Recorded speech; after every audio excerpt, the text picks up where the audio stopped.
Have you ever thought about mapping the customer journey within your organization and the benefits this simple process could reap for your leaders, team, and customers? Well, let's talk about it.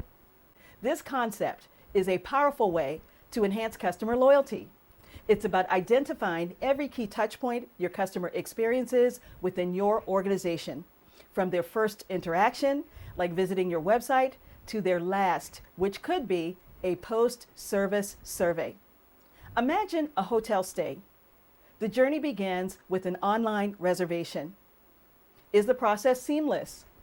Then comes check-in, whether at the front desk or by cell phone. And throughout their hotel stay, were customer expectations met? And finally, is their departure or checkout and follow-up also flawless and memorable?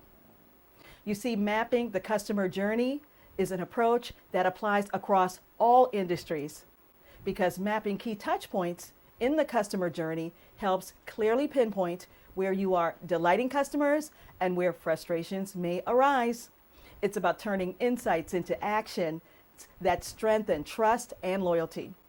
So if you need a little help mapping your customer journey, contact us today to start transforming your customer experiences into something that is exceptional and memorable.